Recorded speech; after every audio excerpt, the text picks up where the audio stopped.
आज पूरे भारत में इंडिया गठबंधन के लोग केंद्र सरकार के विरोध में पूरे हल्ला बोल प्रदर्शन धरना का कार्यक्रम चल रहा है। ये धरने कार्यक्रम प्रदर्शन ये आज से नहीं, जब से मोदी सरकार केंद्र में बैठा है तब से इस देश का हालत ख़राब है। यहाँ का नौजवानों का, यहाँ का शिक्षितों का, यहाँ का किसानों का हालत बहुत बुरा है। किसी का बात नहीं सुना जाता है। किसान देखिए बहुत दिन तक पंजाब में धरना प्रदर्शन का काम किया, बहुत लोग मर गए, किसी का बात नहीं सुना गया। उन्होंने बोला नौकरी देने के लिए, एक भी नौकरी नहीं दिया। सारा बेरोजगार नौजवान पकौड़ा तलने का काम कर रहा है, घूम रहा है, किसी का बात नहीं सुना जा रहा है। हिटलर शाही है, लोकतंत्र का बराबर हत्या करने का काम कर रहा है। तो इस देश में हालत जो खराब है, इसमें टोटल देश आज रोड पर है, आज खड़ा है। और इसको 2024 में बैकआउट करेगा, हटाएगा। जब सांसदों को बैकआउट करता है, 142 से 147 सांसद का बात नहीं सुना जा रहा है। जो प्रतिनिधि बन के यहाँ के जनता से चुन के संसद में पहुँचा हुआ प्रतिनिधि है, उसका बात नहीं सुना जा रहा है। तो देश में किसका बात सुन रहा है मोदी? इसीलिए हम लोग पूरा प्रदर्शन कर रहे हैं। ये हम लोग का शीर्ष नेतृत्व है, उन लोग तय करेंगे। और ऐसे हमारा जितने भी कार्यकर्ता है झारखंड का, सभी इंडिया गठबंधन का, हम लोग 14 सीट पर चुनाव लड़ने का काम करेंगे। देखिए, आज इंडिया गठबंधन जो तानाशाही मोदी सरकार की पूरे देश में चल रही है, और हाल ही में जो संसद से 147 सांसदों का जो इन्होंने निष्कासन किया, ये बिल्कुल तानाशाही है।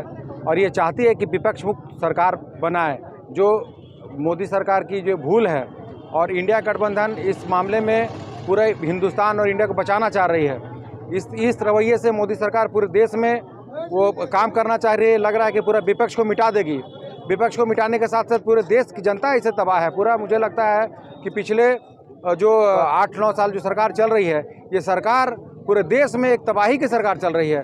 हर क्षेत्र में सरकार फेल है।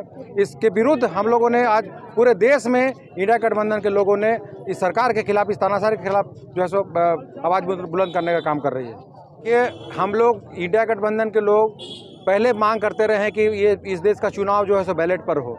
ईवीएम जो है सो किसी भी तरह से जो है सो जिस देश का ईवीएम बना है, उस देश में भी लोग ईवीएम का इस्तेमाल नहीं करते हैं। हिंदुस्तान ज़बरदस्ती ईवीएम का इस्तेमाल कर रहा है, और ये खासकर मोदी सरकार ईवीएम को हैक करके, ये सरकार की इसकी नीति है कि एक में उसको जिता दिया जाए, बाकी में जो है सो खुद जीते। चूँकि इस तरह से पारदर्शिता दिखाती है, लोगों को एक एग्जाम्पल प्रस्तुत करती है। लेकिन असल में है कि ईवीएम जो है सो बड़ा खेल होता है, और लोकतंत्र को कमज़ोर करने का तरीका ईवीएम बन गया है। हम लोग इंडिया गठबंधन के लोग मांग करते हैं कि जो है सो ये पूरा देश का चुनाव, इस बार लोकसभा का चुनाव जो है सो बैलेट से कराया जाए। तो उनको पता चल जाएगा कि क्या असलियत है, कहाँ वो खड़े हैं, किस बुनियाद पे खड़े हैं, ये पता चल जाएगा उनको।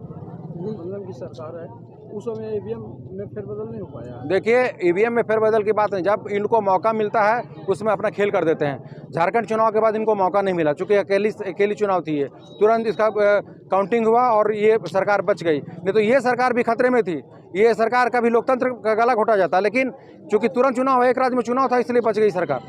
लेकिन ये कहीं से भी हम लोग मान्य नहीं है कि हम लोग जो है सो ईवीएम के समर्थक हैं। हम लोग ईवीएम के विरोधी हैं, और बैलेट पेपर पे चुनाव कराया जाए, इसके हम लोग समर्थक हैं। कि देश के इतिहास में आज़ादी के बाद पहली बार 143 सांसदों को इसलिए निलंबित कर दिया गया कि भाजपा के सांसद के द्वारा रिकमेंड पर आतताई लोकसभा में ढुके थे, और वो लोकसभा को ख़त्म करना चाह रहे थे। संजोग है बहादुर सांसदों पर कि जिन्होंने पकड़ के उसको पुलिस के हवाले कर दिया। इसी के बारे में हमारे विपक्षी इंडिया गठबंधन के लोग उनसे कहा कि आप गृह मंत्री या प्रधानमंत्री वक्तव्य दें। जो सांसद ने इनको पर्चा दिया था, उनको कैसे जानते थे या उनकी तैयारी कैसी थी? आज 20,000 करोड़ का हमारे यहाँ भवन बना है, और कोई भी आदमी कूद जाए कैसा भवन बना है। इसके पहले भी भवन था, ऐसी घटना कभी नहीं हुआ। बाहर से आतंकवादी घटना हुई, वो भी हुई भाजपा के ही सरकार में, आज भी हुई भाजपा के ही सरकार में। इसी के विरोध में हम लोग जो हैं सो सड़क पर उतरे हैं कि चोर बोले जोर से, मैं इसको नहीं चलने दूंगा। इंडिया गठबंधन जिंदाबाद का नारा लगाते हुए हम लोग आए हैं। मेरे पार्टी के नेता ने कुछ नहीं किया है, ये मीडिया की उपज है, ये मीडिया वाले इसको ही किए हैं। मिमिक्री तो माननीय प्रधानमंत्री बनाते हैं जो ऐसे ऐसे करके बोलते हैं। आज तक हमारे किसी भी संवैधानिक पद पर बने हुए के कोई नेता ऐसी बात नहीं कहता है। आदरणीय राहुल गांधी जी ने कहा कि हमने न इसको वीडियो बनाया है और न हम इसको किसी को ट्रांसफ़र किया है, ये मीडिया का अपनी देन है जो मीडिया वाले इसको मिमिक्री बना के भेज दिए हैं। आज हम लोग निकले हैं इंडिया गठबंधन के बैनर तले, चूँकि इतिहास में पहली बार इतने अधिक मात्रा में सांसदों को सस्पेंड किया गया, निलंबित किया गया, और वो भी इस आरोप में कि उन्होंने सवाल पूछा। तो लगभग 21.5 करोड़ जनता के प्रतिनिधित्व करने वाले 143 सांसदों का निलंबित हो जाना कहीं न कहीं दुर्भाग्यपूर्ण है, जो एक साथ किया गया। और जहां तक उपराष्ट्रपति महोदय जो हमारे देश के सर्वोच्च सदन के सभापति भी हैं, उनके द्वारा ये कहा गया कि मिमिक्री से आहत हैं, तो उनके जात पर बात उठाई गई। तो कहीं न कहीं ये मामला उपराष्ट्रपति की जात होती है क्या? जो संवैधानिक पद पर है उनके जात होती है क्या? और वो उस समय वो जाट समुदाय से आते हैं। तो जब किसान जब जाट आंदोलन कर रहे थे, किसानों का आंदोलन जब हरियाणा, दिल्ली और पंजाब के किसान जब सड़क पर उतर करके और महीनों आंदोलनरत थे, तो उस समय जाटों का सम्मान खतरा में नहीं था। आज जब अनीता फोगाट सहित कई गो खिलाड़ी जो है सो रो रही है कि नहीं, उस दोषी सांसद को, भाजपा के सांसद जो चेयरमैन थे, उन पर जो आरोप लगाया गया था और उनको निलंबित किया जाए, उनको सजा दिया जाए, तो आज वो जाट, आज वो खिलाड़ी, आज वो देश की बेटियां, आज उनसे भारतीय जनता पार्टी के नेताओं का, मंत्रियों का, सांसदों का, विधायकों का, उससे मान सम्मान, गौरव हमारा नहीं चला गया। निश्चित रूप से गौरव चला गया हमारा, हमारी बेटियों का, हमारी बहनों का मान सम्मान, प्रतिष्ठा आज धूमिल हो रहा है।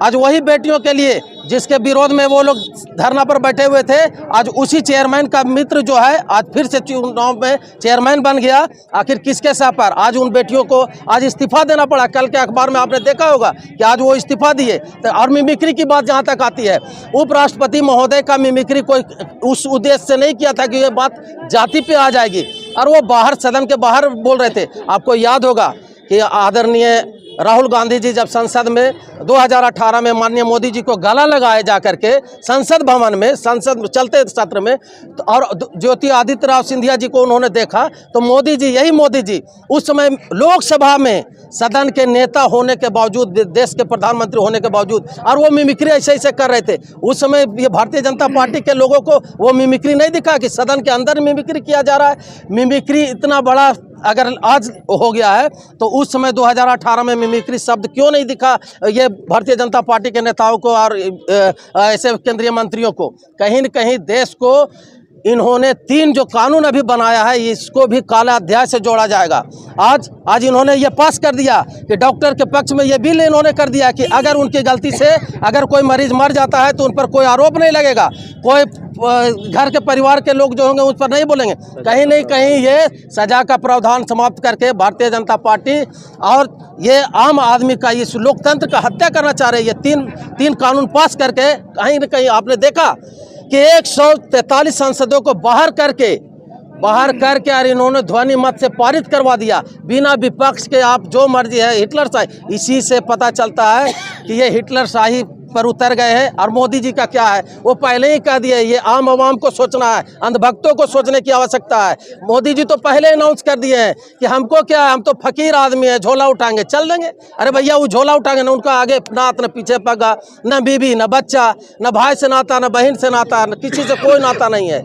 आप देखे होंगे, उनको कोई लेना देना नहीं है। जिस दिन वो देश को गर्त में पूर्ण रूपेण, आधा से अधिक तो देश तो गर्त में चला गया। आज आप देख लीजिए, आज के अखबार में दिया हुआ है 80% GDP हमारा उतर गया है, अब 20% बचा हुआ है 100 में। ये स्थिति जो बनी हुई है, सिर्फ गाल से ये लोग जीतते हैं। भारतीय जनता पार्टी के लोग सिर्फ गाल बजाते हैं। और यूपीए गठबंधन की सरकार की जहां तक बात है, 2 बार कार्यकाल में तब जा कर के इनका ऊपर में एक आरोप लगा था कनिमोझी और राजा भैया का और ए राजा का, और अभी ये दूसरा कार्यकाल मोदी जी का है। आप आने वाले समय में देखिएगा, इनका काला अध्याय इनका दिखेगा जब जांच होगा, जब गठबंधन की सरकार बनेगी, इंडिया गठबंधन की सरकार बनेगी, तब देखिएगा कि इनका अध्याय कितना काला निकलता है। तब पता चलेगा कि नोटबंदी के समय भारतीय जनता पार्टी के, आज चतरा में ही देख लीजिए, चतरा बहुत छोटा जिला है, बहुत पिछड़ा जिला है, लगभग 9 करोड़ रुपया से भारतीय जनता पार्टी का कार्यालय बनाया गया। ठीक नोटबंदी के पहले रजिस्ट्री किया जाता है जमीन का, ठीक नोटबंदी के पहले पैसा आता है, कहाँ से आता है? देश के विभिन्न जिलों में, सिर्फ झारखंड में 24 जिला में नहीं, देश के विभिन्न जिलों में नोटबंदी के पहले रुपया को पहुंचाया गया। पहले से इनको पता था। ये प्रचार प्रसार आडंबरों की सरकार है, ये सिर्फ धर्म से धर्म को बांटने वाली सरकार है, हिंदू मुस्लिम सिख ईसाई को आपस में लड़वाने वाली सरकार है। ये इससे आम जनता को, मैं आपके माध्यम से पूरे समाज को, आवाम को, नौजवान को, भाई बहन को, सभी से ये आह्वान करना चाहता हूँ कि ये धर्म और जात पात की राजनीति से ऊपर उठ जाए और कहीं न कहीं देश सुरक्षित हाथों में रहे, इसके लिए प्रयास करें। और 2024 में एनडीए गठबंधन की सरकार को उखाड़ फेंक करके और यूपीए गठबंधन के, इंडिया गठबंधन की सरकार को बनाने का कार्य करें, ताकि देश सुरक्षित हाथों में रहे और देश पहले के भांति फले फूले और विकसित देश में गिनती आ जाए।